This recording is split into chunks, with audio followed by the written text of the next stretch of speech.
The Shark Deck. Johnny Mac with your daily comedy news. Downloads up this week. If you're a new listener, welcome and thank you. Marc Maron spoke to awardsradar.com, and they talked about his recent special From Bleak to Dark. That special was about the death of Marc's girlfriend, Lynn Shelton. Awardsradar.com said, feels weird to say because of the nature of the stand-up, but I enjoyed From Bleak to Dark, and Maron fielded that perfectly. He said, I wanted people to enjoy it. It's not weird to say. What's the alternative? Do people say it's terrible and really made me sad?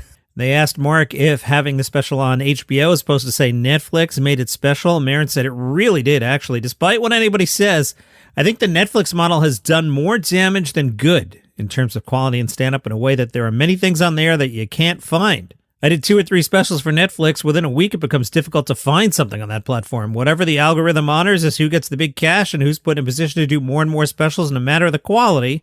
HBO, when I was coming up, was not unlike a Letterman slot. It was really the holy grail. It meant something, and I was so honored in some weird way. It's almost like a childhood bucket list to do things like an HBO special, and also it's a better place to be. I got tremendous support from HBO, and they curate their content, and there were great shows on there. Sounds like you didn't enjoy his relationship with Netflix. Maron said, I think most of my audience are people who would engage with what I do or HBO viewers, so for a number of reasons, it was a tremendously exciting thing to have an HBO hour. Which one of us is going to tell Maron about the whole Max thing? With Netflix, you don't even know what's on there, but HBO as a brand does maintain its integrity to a degree. Speaking of Netflix specials, Amy Schumer's is out. I have not watched it yet. Maybe tonight. I did watch the first 2 episodes of season 16 of It's Always Sunny in Philadelphia. Fantastic. Really enjoyable. Some LOLs from Johnny Mac sitting in the basement on the big screen. It occurred to me as I was driving to the National Donuts chain this morning. Remember yesterday I said it was weird that Netflix had put a clip out of the special just the day before? Then I thought about it more as I was listening back to myself. Do you do that because you have a huge ego? No, I do that for quality control. Every now and then I make a mistake and I try and catch it before you all catch it. Make a quick edit and repost the show. Anyway, it occurred to me that I didn't see any reviews of Amy Schumer's special day of, which suggests that screeners didn't go out.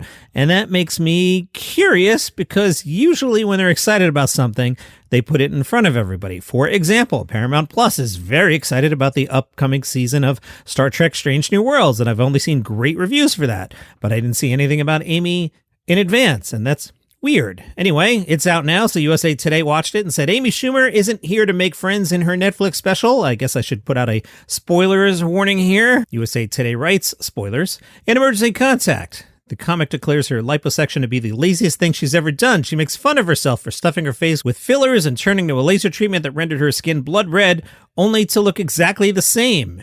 But, and we'll see this in a couple of reviews, it seems people really like the section about Alec and Hilaria Baldwin. Amy says, do you guys know who Hilaria Baldwin is?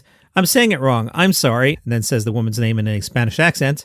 Amy tells a story about meeting Hilaria backstage at SNL, and Hilaria says she's from España with a very thick Spanish accent. Amy continues, they have a Von Trapp amount of children, and they've named them all, I'm not sure, but very Spanish names like Jamón, Croqueta, and Flamenco. That's a good joke. And all this would be fine and beautiful, except that Hilaria from España is actually Hillary from Boston. This woman is in no way Spanish. Her parents are not from Spain. No one in her life is from Spain. You're going, what? Did you just think I was doing a really racist Spanish impression? So I'm not trying to bully a sociopath. I have a point, okay? I think what happened is she went to Spain, and I've been lucky enough to go to Spain. Some of you have been. It's great, right? Don't you love it? I loved it too, but Hillary from Boston loved it. Now, USA Today goes out of their way to point out, Hilaria, born Hillary Thomas, apologized in February 2021 on Instagram for lack of transparency about her upbringing and giving the impression she was Spanish. I had no idea about any of this. This is hilarious. Amy says, my point is that all evidence points to this woman, ever since she met her husband, has straight up pretended to be from Spain, and her husband shot someone. Shooting someone's not funny, Johnny Mac, but the joke is funny. It's a comedy podcast. You understand comedy, don't you? It was a good joke. Variety also focused in on the Hilaria from Spain part. Amy says, my point is that neither of them give an F.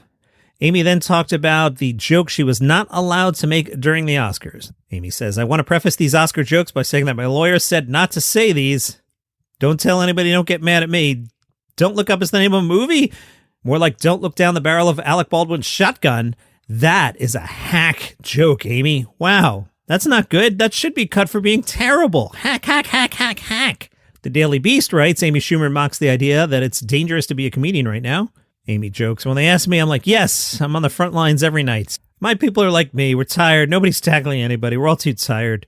The Daily Beast take, emergency contact is a mixed bag. 1 minute, Schumer is invoking and honestly kind of riffing on Chappelle, and moments later, she'll deliver a scathing punchline about our healthcare system's utter lack of interest in conditions that affect only women.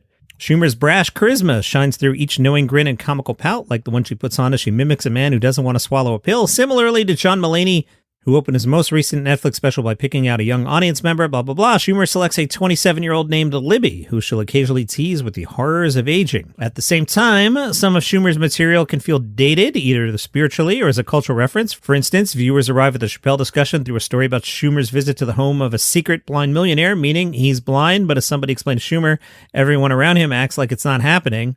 I'm like, you can be that rich that you're just not blind? Unsurprisingly, the best material in Emergency Contact is all personal, like when Schumer jokingly compares herself to Libby, perhaps as an analog for her younger self. In those moments, she's undeniable. It's hard to fathom why she'd waste precious time on anything else. Interesting, maybe I'll watch that tonight. Pete Davidson has shocked fans after making a surprise appearance in the latest viral video from Mr. Beast. This from The Sun. Do you know Mr. Beast, YouTuber? Known for his philanthropy, often giving thousands of dollars away to his fans and strangers. He has more than 150 million subscribers on YouTube and over 40 billion views. In a recent video, Mr. Beast decided to document he and his friends living for a day on yachts of various worth, starting at just $1 and going up increments to $1 billion. One of the yachts was worth $50 million. The megaship is 200 feet long, 4 stories high, can hold over 200 people, and comes with a 20-person crew. Apparently, Pete Davidson's in this video. Another yacht pulls up. Mr. Beast tries to wave a friendly hello. One of the partiers on the other yacht mooned Pete Davidson and pals. Mr. Beast said, I was waving at him and he showed me his butt. Pete said, that's going to be someone's dad one day. Eventually, the enemy boat slowed down to create some distance. Pete said, where are they going? Are they backing away from us, or are we just that good? Hank Azaria spoke to NPR's Code Switch about the whole Apu thing, and he said, I think that's a good example of how a really uncomfortable conversation can turn into a really productive one. He said if he had any doubts about Apu being problematic, a racist attack on a store clerk where the assailants yelled Apu changed his mind. He said Apu had become a slur. Now, Azaria doesn't voice any non-white characters on The Simpsons at all. He said there was no public outcry over the other characters he dropped, and they weren't considered stereotypical or harmful in any way, but I realized if nothing else, why am I taking the job away from an actor of color with so much less opportunity than I have? Paula Poundstone was on the Laugh Last podcast. She talked about her own podcast and said quite correctly, the podcasting world is very much like the economy as a whole. There's the 1%, and then there's the rest of us who are wrestling with whether or not we should still be doing it. Paula says, I fall into the latter category, sadly. Nice story here with some good coming from some bad. A Canadian comedy grant has been established in the memory of the late Nick Nemiroff. The Academy of Canadian Cinema and Television announced the creation of Misdirect, the Nick Nemiroff Comedy Grant. It'll be awarded to emerging Canadian comedians who embodied the spirit of his namesake. I wasn't hip to Nick's comedy until he passed away, and I've been playing it a lot on my show on Live One, which is called The Weekly Comedy Thing. He was fantastic. The grant seeks to nurture and amplify the next generation of comedic voices by providing a cash prize of up to $10,000 Canadian to the winning comedian, intended to be utilized for their next TV special, album, or other comedy-related project. Louis Calabro, VP of Programming and Awards for the Canadian Academy, said Nick Nemiroff was a groundbreaking comedian on the precipice of greatness. And it's our hope that this grant will serve as a sign of encouragement and reinforcement for the next generation of innovative, fresh, and creative Canadian comedians who are pushing boundaries. Nick's parents said Nick's comedic legacy is one of perseverance, commitment, and generosity that will forever be grieving his passing. We are incredibly proud to honor his qualities through this grant, providing up-and-coming comics a chance to pursue their dream with the same fervor Nick was known for. Nick passed away June 27th of last year, age 32. The LA Times wrote another article about the Austin comedy scene. I shared one of those with you on yesterday's podcast. Today, they spoke to specific comedians and club owners. David Lucas, you know him, headlining the LA comedy scene these days. He said, the thing that I love about the Austin comedy scene right now is that there are no agencies or studios out there. Well, if you keep writing articles in the LA Times, give it 5 minutes, buddy. They're going to be all over you guys. Lucas said, my focus ain't shucking and jiving to be seen by Netflix or HBO. It's pure comedy. And when you get a place where it's pure comedy, you get to see some of the best stuff. David, yeah, sure. But I imagine if I tell you, hey, somebody in the back is from Netflix and they're considering you for special, suddenly you'll be like, oh, I love Netflix. Come on. You're all in it for the money. I'm in it for the money. I'm not recording a podcast because I'm bored. Stop. Dean Stanfield, comedian, said, Austin was more free to say anything you want from a comedy perspective, but these days it's bottleneck.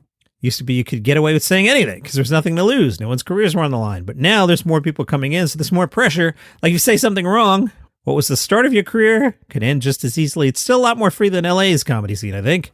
David Lucas said, the comedy mothership is changing the game. That's Joe Rogan's club. Never in the world has a comedy club been made by a comedian, taken suggestions from comedians, and been built for comedians.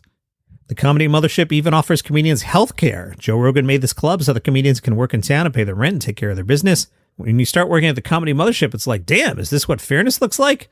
Taylor Dowdy is the GM of the Velveeta Room and also a comedian, said, as a comic, I think somebody like Rogan opening Mothership is kind of a blessing. What else could you ask for, really? You always heard legendary stories of the Comedy Store, but who's got the time and money to fly out to LA and try to get on stage there? It's nearly impossible. Now in Austin, it's basically right down the street. Brian Redband, comedian and co-owner of the Sunset Strip Comedy Club. I like that name a lot. He said, after I invested in Sunset, I realized, I got to tell Rogan about this. I'm opening a club right next to him. I still work for Joe full time, and this is probably a bad idea. Maybe I could get fired for this, but I kind of fell into it because I love the other owners and the comedy club they made. The fact that it was a historic building, it just screams classic comedy club. It's like a playground for comics. And sure, it was really uncomfortable to tell Joe. I got really drunk at his club. He has a bar called Mitzi's, named after Mitzi Shore. I was hanging out with him on the opening night at the Mothership, and I said, hey, Joe, I got something to tell you. I'm so glad I was drunk. When I told him, his reaction was like, are you effing kidding? That's awesome. And now we joke about it all the time. Me and Rogan, we're not doing this for the money. Right. Yep. Me neither. Just recording a podcast because I'm bored in the basement. I'm sure some other club owners are, but I don't give a crap about money. I did this more as an investment in a comedy and into the city. We've talked so many people into living here. This is the best place to live. Now we're just blowing it up.